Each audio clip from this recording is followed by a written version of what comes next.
Hi, I'm Alan Ross. I am the editor-in-chief of Transformer Technology magazine and the TT community curator. And as the curator of that community, we prevent profiles of different people and different opportunities in the Transformer world.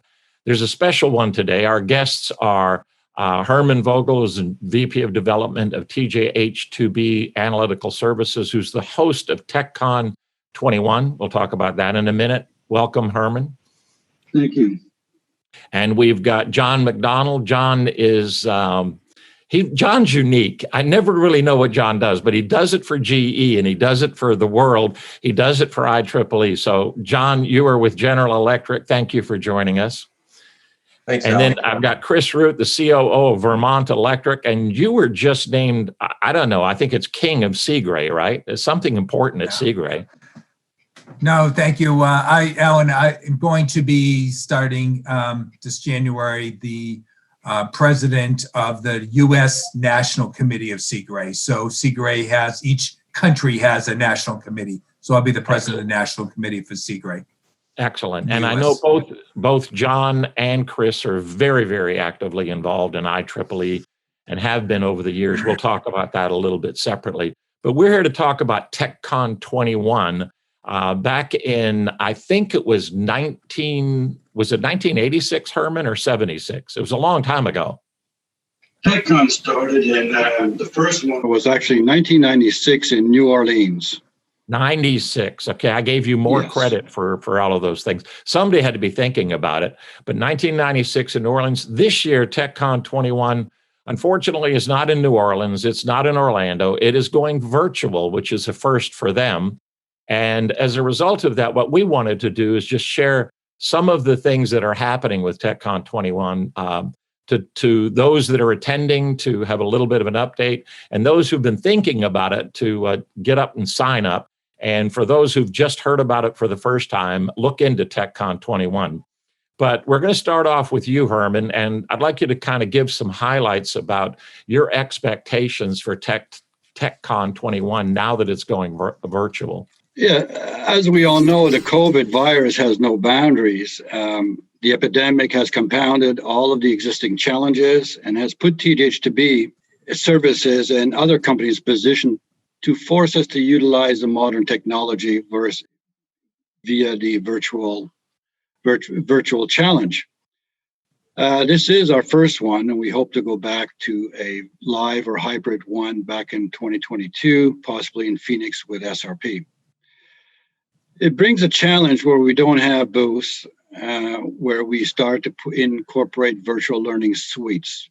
It allows them actually to do more than just a booth. It allows them to give tours, trainings of how windings are made, vapor phase systems, all kinds of things. The papers that we present, we try to always bring something new to the industry, something new that is being developed, some new technology, as we know.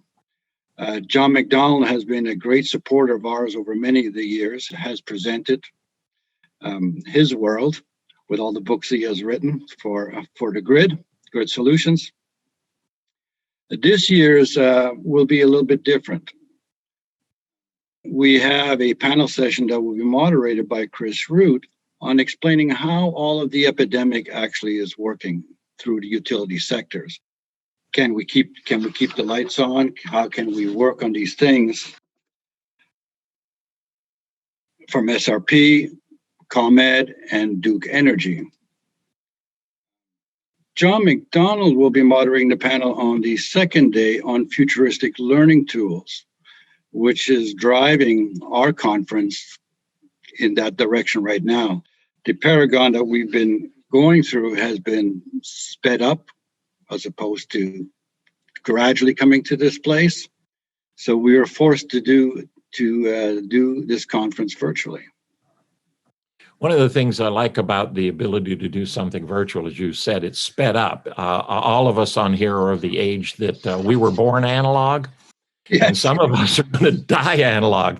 The next generation, and I know that's one of the big things at TechCon that you're looking to really approach, is get the next generation. And I think the next generation are those people in their 20s, especially the 30s and 40s and 50 something, who we're all going to pass on to. One of the things I love both about John and Chris is their involvement with IEEE, especially John's. John, with Pat Ryan, the recently deceased executive director, and others, were instrumental in the student program at IEEE. So, John, I'm going to go to you first because I know your passion for innovation and your passion for the next generation. Herman's just using that. He's kind of bringing you together and then saying, hey, bring a panel together. So, Herman, I want an invite. I get to go and listen to these guys. But John, talk to me about what people can expect from your panel. Well, one of the things with the panel, we with futuristic learning tools, we handpicked the presenters, Alan. So we wanted to cover 3 different perspectives, and we also wanted to cover domestic and international, both.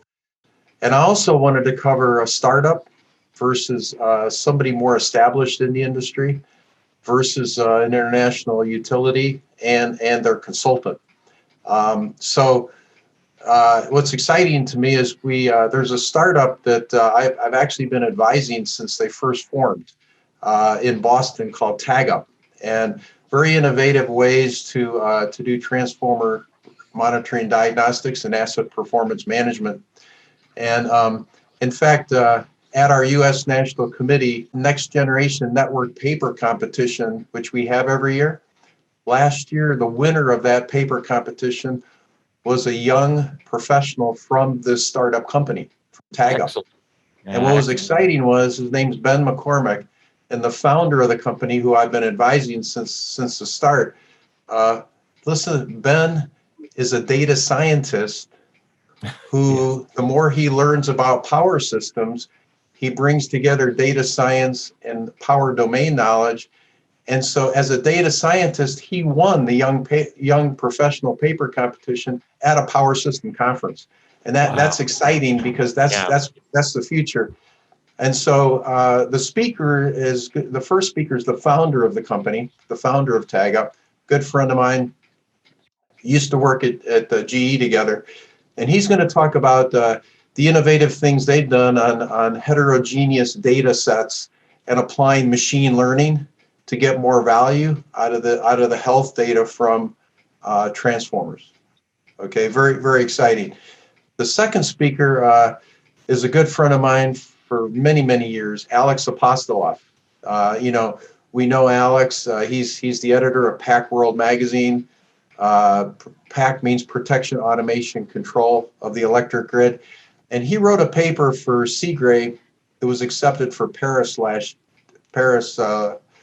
actually this year, which will be carried over to next year.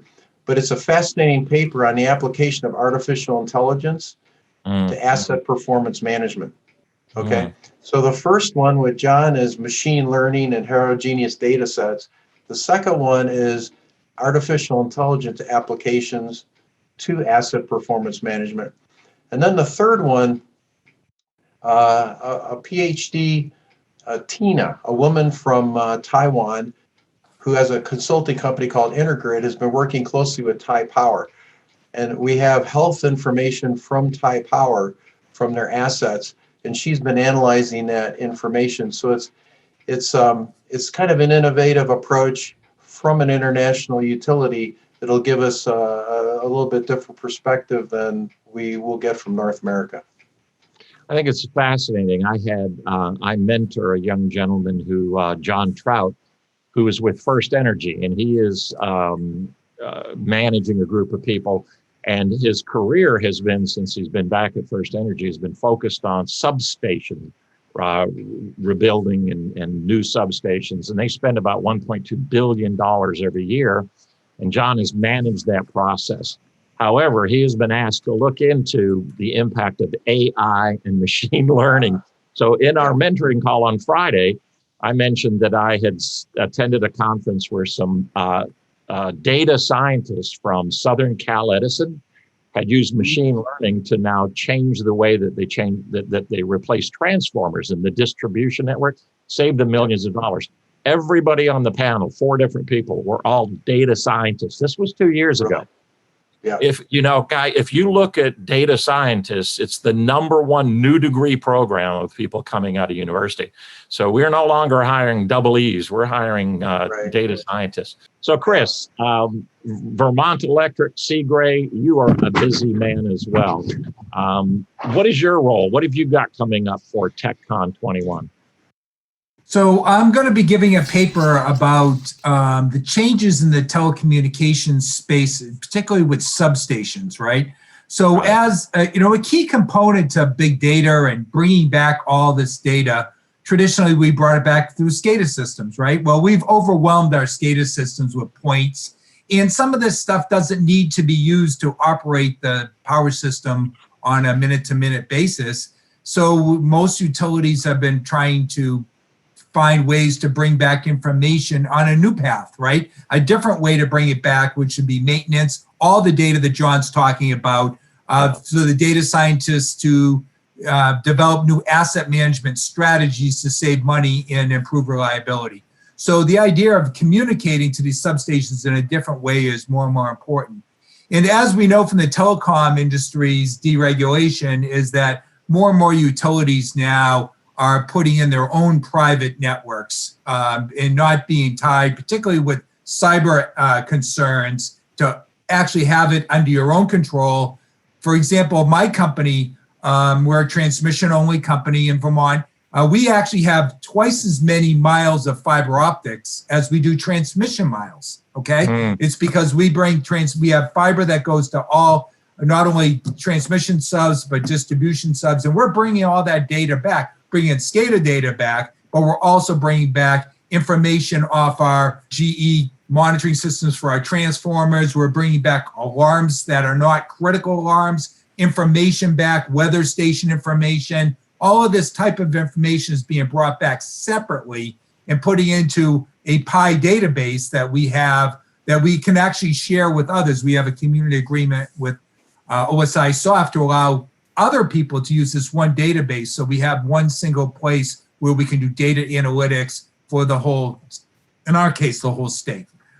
So bringing that information back in a secure fashion underneath your control at a lower cost than using public vendors is one of the things that I'm going to be talking a little bit about, because I see everyone who doesn't have a private network for fiber, high-speed fiber, high capacity to their substations is trying to build one right now. Yeah.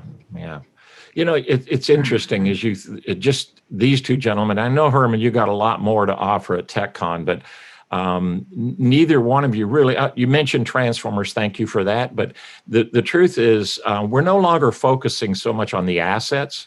We are focusing on the network that gets the right data at the right time into the right hands to make decisions. But we're not focusing on the decision makers as individuals anymore.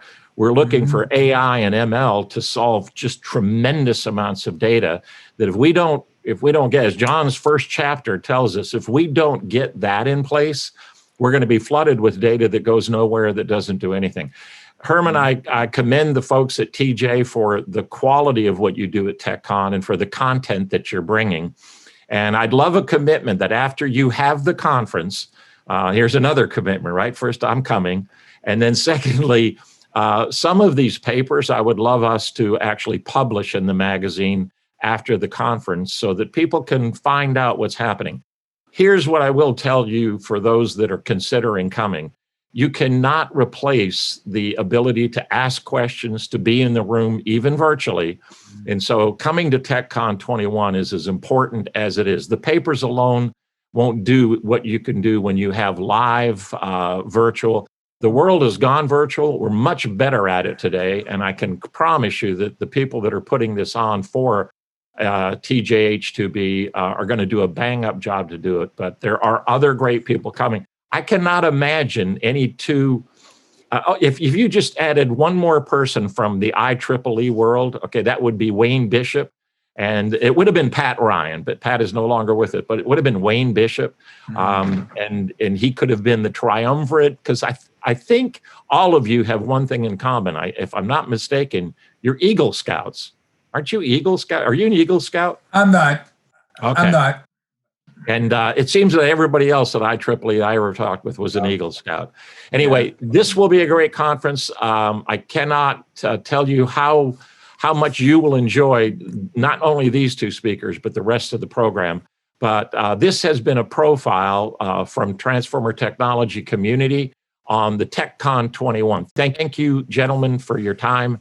And thank you for putting this on, Herman. I'd like to thank you, Alan, for taking the time to be with us today. I'd also like to thank John, who's been a great supporter for many years, who's actually co-chaired some of our conferences. We have our TechCon in 2021 will be our 26th, but we've also had 20 TechCons in Australia. We've had 18 TechCons in Europe. We've had 3 in Southeast Asia and 2 in Canada. So it makes it over 60 TechCons that we have experienced throughout the world. I'd also really like to thank Chris Root for being our new chair virtual and our new chair going live in 2022. And we'd like to invite you to that conference if we go live or hybrid, and you will get a personal invite to come and join us, Alan. Thank you very much. All right. Appreciate it very much, gentlemen. You are the rock stars of reliability. We did podcasts with both John and Chris, and they were legacy leaders. So they're legends in the industry. Now, I get to stamp you as a legend because I made that up. This is Alan Ross with Transformer Technology, and we are through. Thank you.